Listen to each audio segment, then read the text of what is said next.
أعوذ بالله من الشيطان الرجيم. بسم الله الرحمن الرحيم. الحمد لله رب العالمين، هدانا لطاعته وأنقذنا من الكفر وعصيانه. هدانا لنجدين: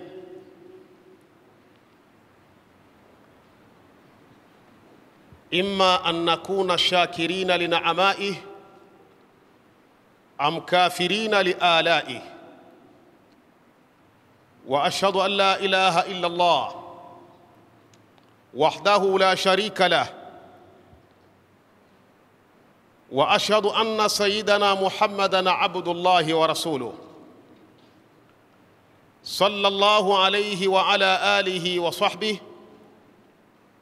وعلى كل من اهتدى بهديه واستنى بسنته وسار على نهجه ودعا بدعوته إلى يوم الدين. أما بعد، فيا عباد الله، اتقوا الله وراقبوه وامتثلوا أوامره ولا تعصوه، واذكروه ولا تنسوه، واشكروه ولا تكفروه. واعلموا يا عباد الله إن الدنيا دار الممر وليست بدار القرار، فلكل عليه أن يعلم علم اليقين بأنه في ظل يمر إلى وطنه، وليس بأنه في دار القرار. يقول الله تبارك وتعالى: من كان يريد العاجلة عجلنا له فيها ما نشاء لمن نريد ثم جعلنا له جهنم يصلاها مذموما مدحورا.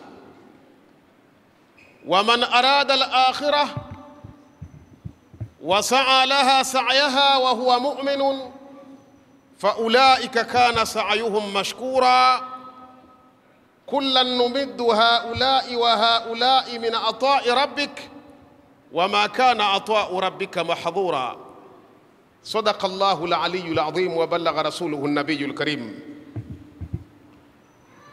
Wapendwa ndugu zangu wote ambao tumebahatika kuwahi katika Ijumaa tukufu hii, ambayo ni Jumaa ya pili katika mwezi wetu mtukufu wa Shawwal, mwezi ambao ni ufunguo wa ibada ya hija.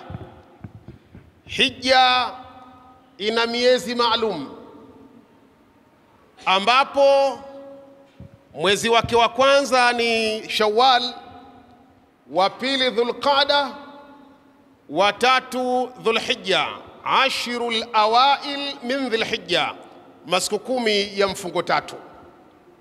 Kwa hiyo hija imefunguliwa liman nawa an yahujja lahu min alfursa bimakanin an ya'jila bidhihabi ila albiqa'i almuqaddasa fi mithli hadhihi alashhuri almadhkura. Kwa yule ambaye amenuia kuelekea hija, basi ni ruhusa kwake na ni fursa aanze kwenda tokea mwezi huu wa Shawwal, ambao ni mwezi wa 10 kwa hesabu yetu, ambayo ndiyo hesabu ya kisheria. Lakini kwa hesabu za kurithi kwa wazee wetu tunasema ni mwezi wa Shawwal, nao ni mwezi wa kwanza. Lakini kwa sheria yetu ya Uislamu na tarehe yetu, huu ni mwezi wa 10. Tunamuomba Mwenyezi Mungu Subhanahu wa Ta'ala awafanyie wepesi wote walionuia kwenda hija, basi safari yao Allah Subhanahu wa Ta'ala itilie taufiki waweze kwenda kuitekeleza moja kati ya nguzo tukufu, nguzo ya 5. na wale ambao hatukujaliwa, tunamuomba Mwenyezi Mungu kwa uweza wake atupe wasaa katika mwaka unaokuja tukiwa hai, atuwezeshe kwenda kuhiji ili kutekeleza na kukamilisha nguzo tukufu, nguzo kubwa na nguzo ya mwisho ya 5 ya hija. Tunamuomba Mwenyezi Mungu Subhanahu wa Ta'ala katika nafasi hii atujalie tuweze kupata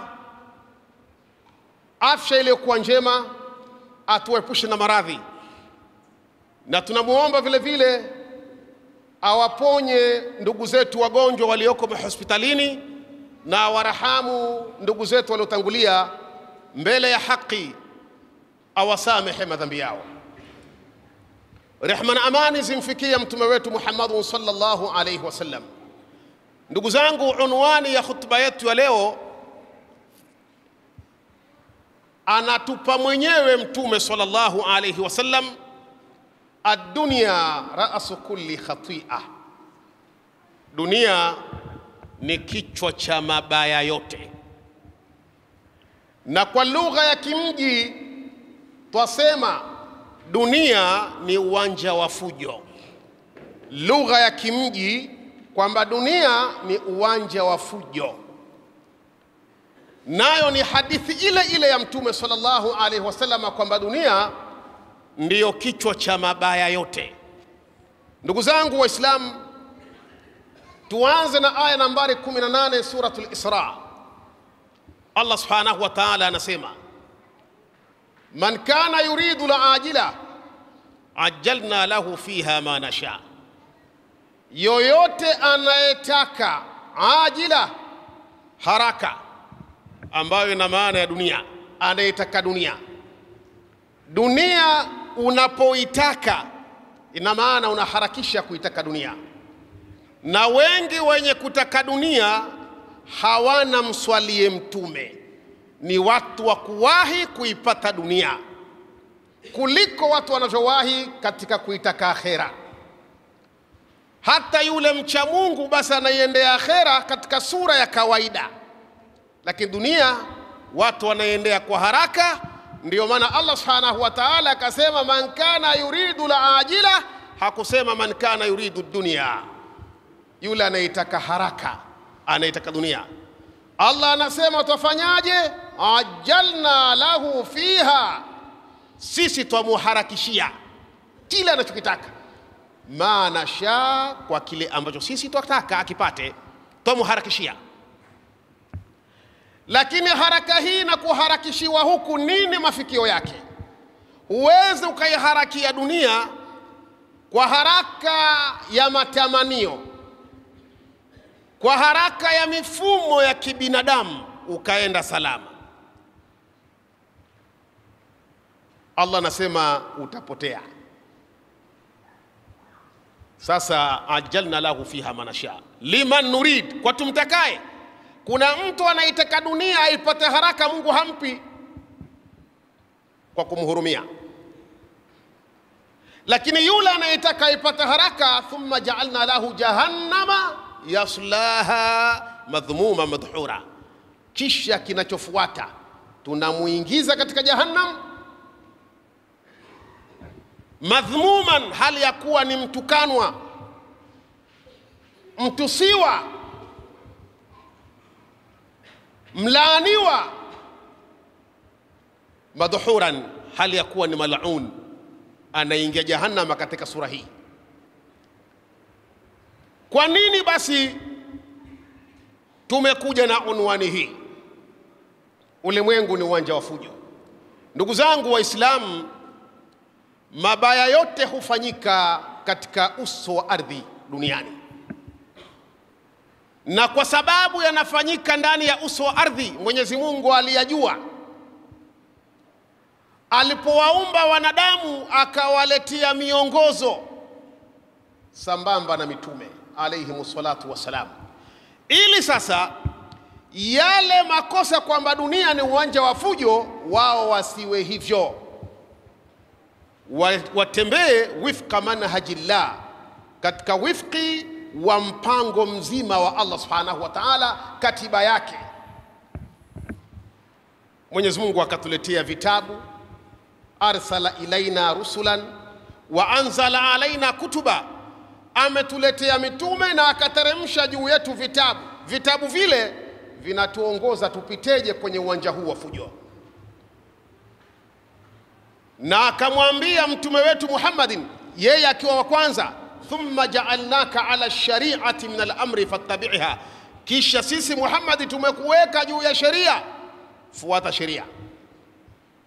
Fujo hizi utazipita, vikwazo hivi utavuka, njia hii itakuwa nyepesi. Wewe simama kwenye sheria. Dunia Mwenyezi Mungu Subhanahu wa Ta'ala ameiweka katika sura ya matamanisho, sura ya matamanio, pale aliposema kuna mambo matano tu ambayo Allah Subhanahu wa Ta'ala kayasema, na wanazuoni akiwemo Sayyidina Ali karramallahu wajha, yeye naye kayataja mambo haya. Lakini anasema Mwenyezi Mungu Subhanahu wa Ta'ala katika suratul Hadid, i'lamu annama alhayatu dunya la'ibun wa lahawun wa zinatun wa tafakhuru bainakum fil amwali wal aulad wa tafakhuru bainakum wa takathur fil amwali wal aulad. Ni mambo matano. Jueni mkifahamu kwamba dunia hii ni laibun, ni mchezo tu. Watu wanaishi kwa matamanifu ya michezo. Leo mapenzi ya watu kwenye michezo ni kuliko mapenzi yao kwenye ibada. Tulikuwa Ramadhani hapa tukiswali salatu tarawih, lakini pia tulikuwa tuna darasa mbalimbali nyingi sana, lakini watu walikuwa wakiendelea na michezo katika ligi kuu ya Tanzania.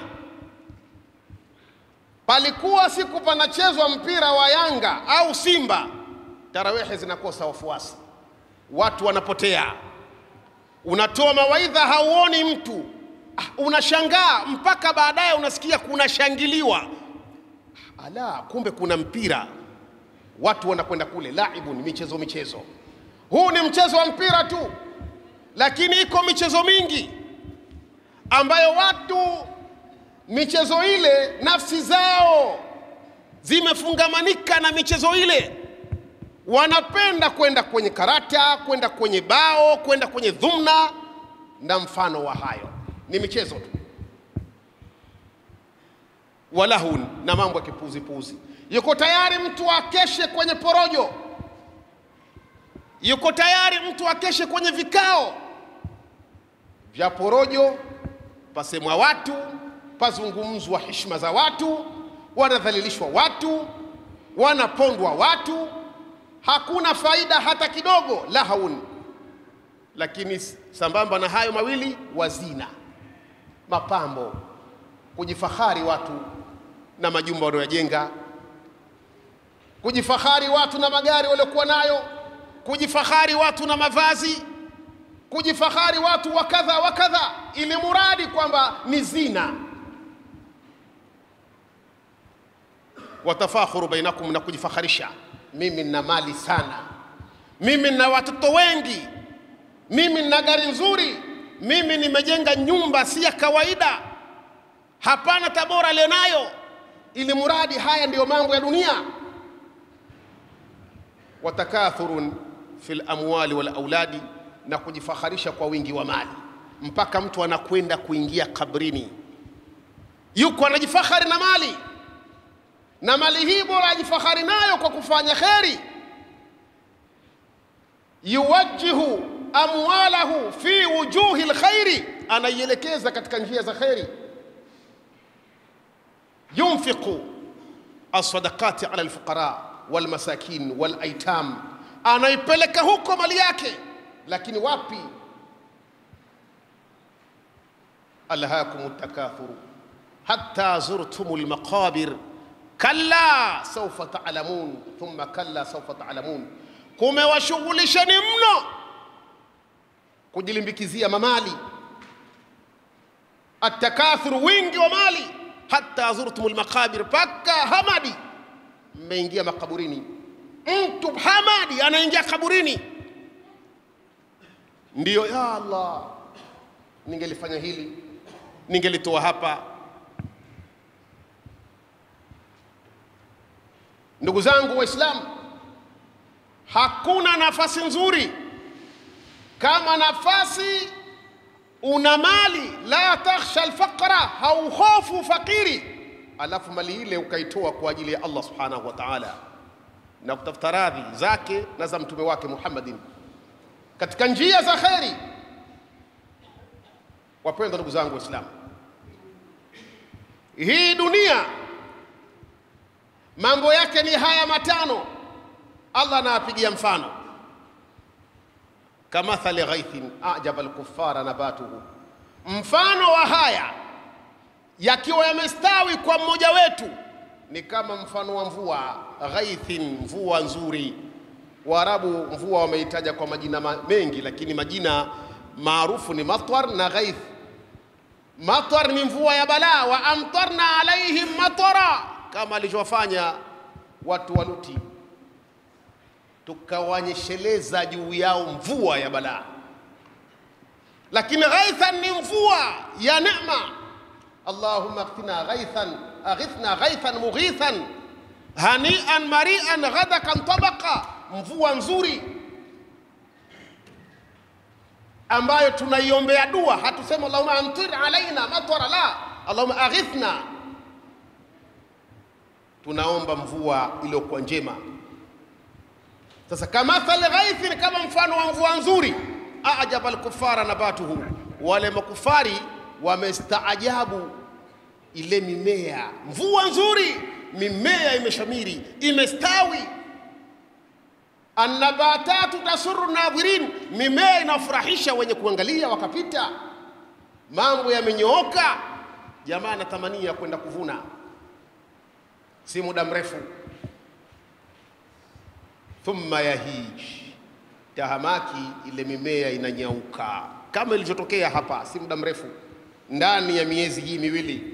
Kuna watu walifurahikia namna ya mimea inavyokwenda, lakini ghafla tu imeanza kunyauka. Allah kaishika, amsaka as-samaa an tumtira, ameishika mbingu isinyesheleze.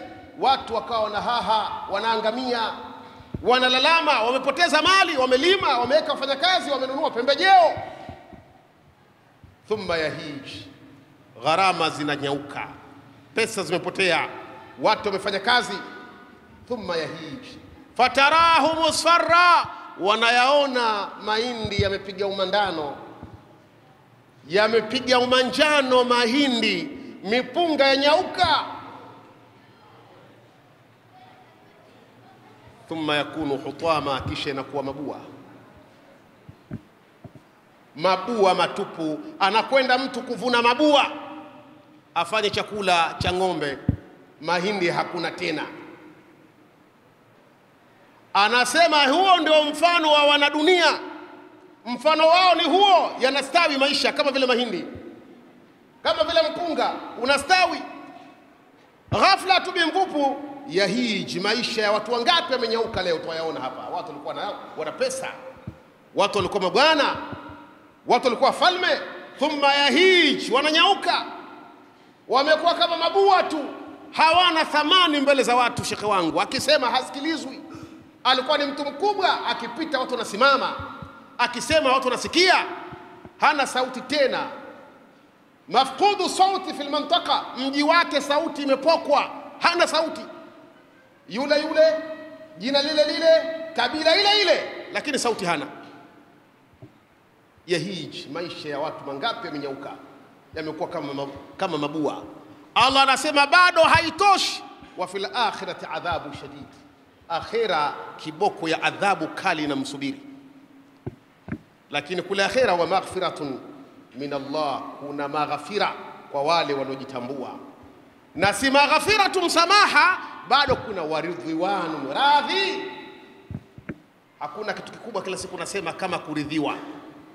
Unaweza ukapewa mali na baba yako lakini hana radhi na wewe, lakini Allah anakupa pepo, alafu radiyallahu anhum wa radu anhu, dhalika alfawzu al-azim. Radhi ni kitu kikubwa sana. Hata kwa mwalimu wako, shekhe lako aliyekufundisha akasema nimekuridhia mwanafunzi wangu, ni kufaulu. Ni zaidi ya shahada, kuliko kuwa na shahada kubwa, degree, magister, doktora, lakini hamna kitu, radhi hauna. Ndio pale unakuta mtu ana ilmu, nywele zimenyonyoka kwa wingi wa ilmu, lakini kama mwehu, hana radhi ya wazee wake, hana radhi ya mwalimu wake. Anasema Mtume Muhammad, ad-dunya daru man la dara lah, hii dunia ni nyumba kwa yule ambaye hana nyumba. Mtu ambaye hana nyumba hapa ni pake, wala hakuna wasiwasi. Mtu ambaye akhera haitarajii wala hadhani wala hafikiri, hii ndio nyumba yake. Aponde tu mali, atwange tu maisha. Wa malun man la mala lahu, na ni mali dunia kwa yule ambaye hana mali. Walaha, na hii dunia yajma'u man la aqla lah, anayekusanya ni yule ambaye hana akili. Anayeshughulishwa zaidi na dunia kuliko akhera, akili hana. Mahala pa muda mfupi pata kushughulisha kwa ajili gani? Leo babu yako, babu yako huko nyuma, yuko nani ambaye leo alikuwa na mali amerudi? Ni historia tu. Angalia vita inayoendelea kule Ukraine pamoja na Urusi, ikiongozwa upande mmoja na Putin na wengine Zelensky na wengine na washirika wao. Wanapigania nini? Wanapigania dunia. Lakini ukirudi nyuma mwaka 1942 kuanzia 39, vita ya dunia ya pili, alikuwa bwana mkubwa Hitler aliyepigana vita hiyo kwa uhodari wa hali ya juu na kwa ustadi wa hali ya juu. Kapigana mpaka dunia ikafahamu, na leo akitajwa Wayahudi wakisikia jina la Hitler wanakimbia, wanadhani kafufuka kwa madhila walioyapata. Lakini nini kilimtokea? Imebakia ni ismun yudhkar la faidata la, ni jina la tajwa halina faida.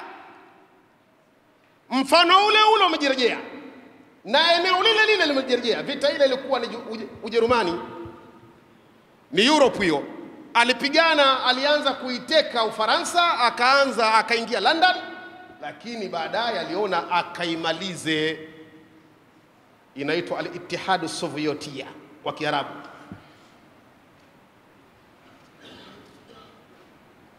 Umoja wa Sovieti. Lakini angalia kilichotokea.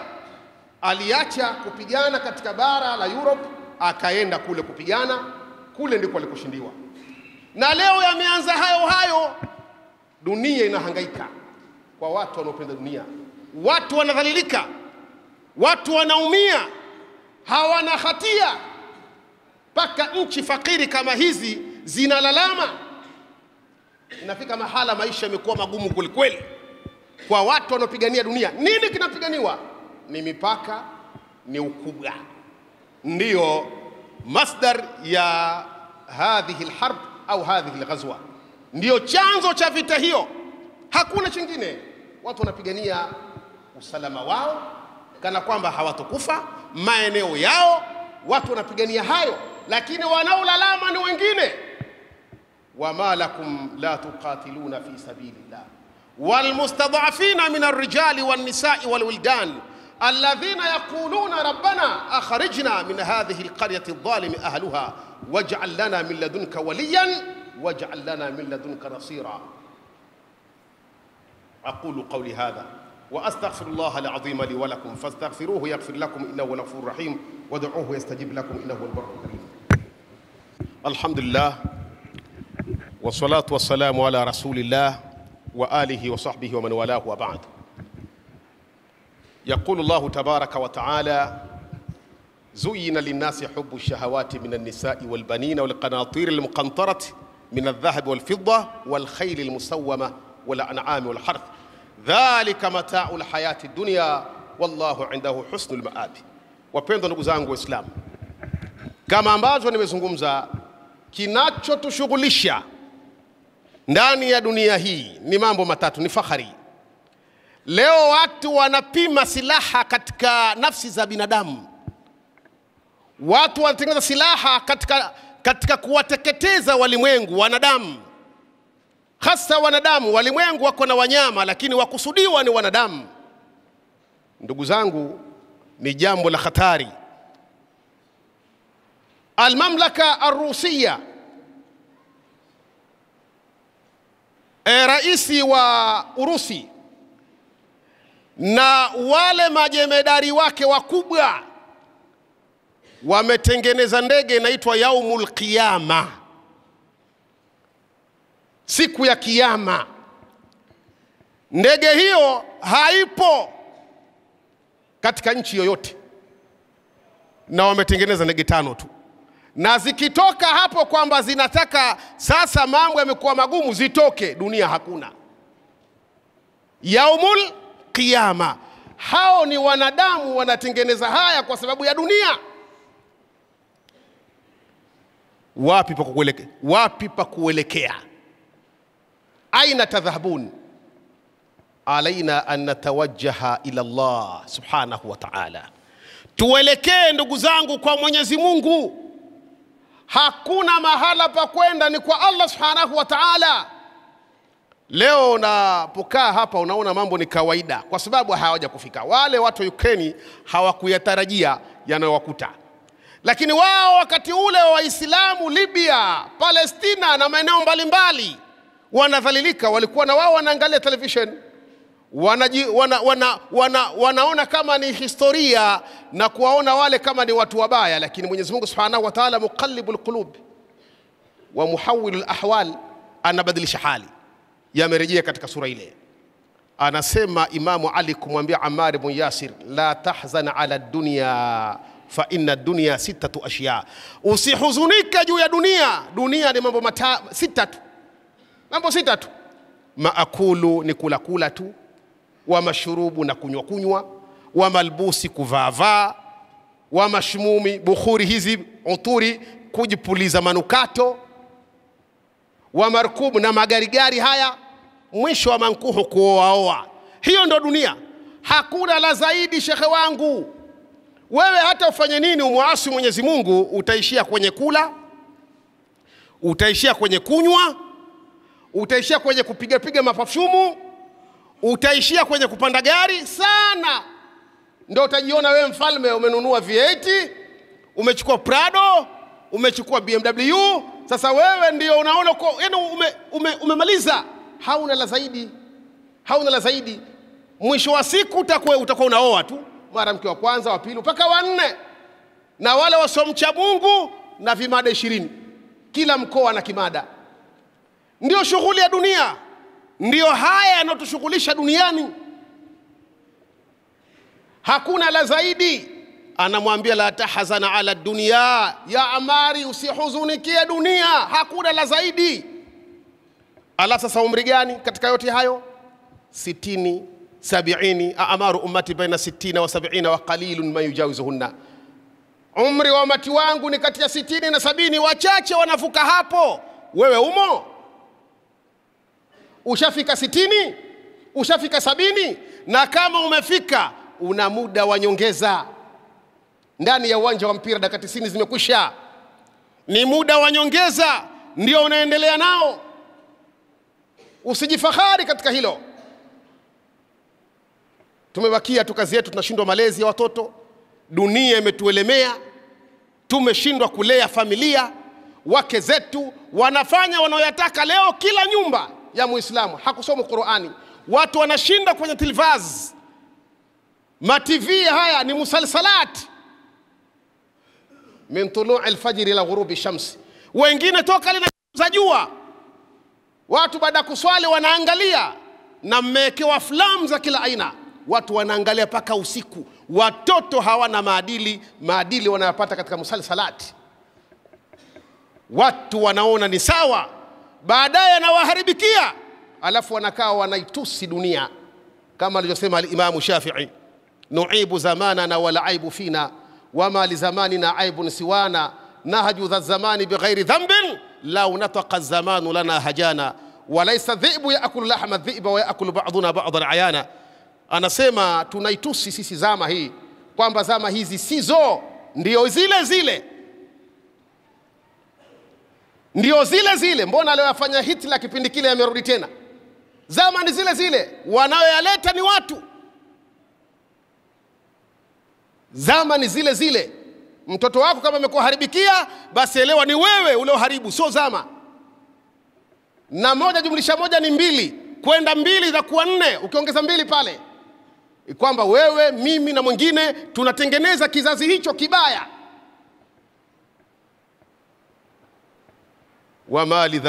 Wama li zamani na aibu siwana, aibu tunazo wenyewe.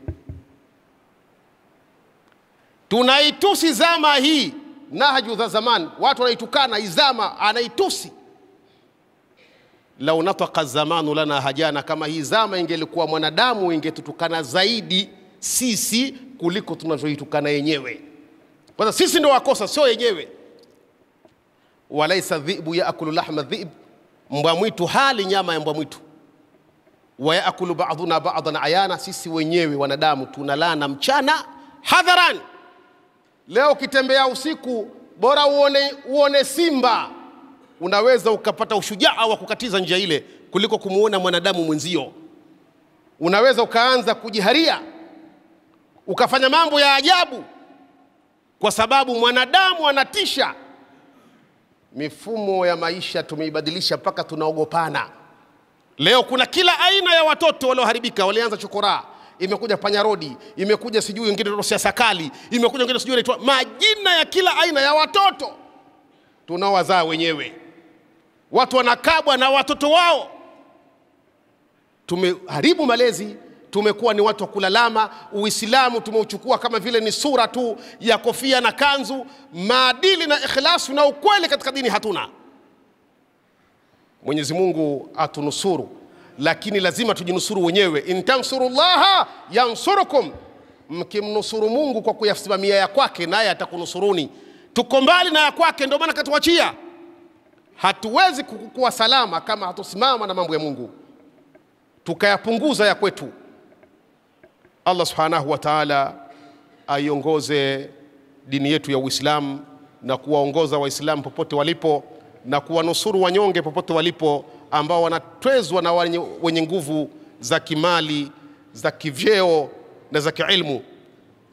Hadha wa sallu wa sallimu ala imamil mursalin wa qaidil ghurril muhajjalin faqad amarakumullah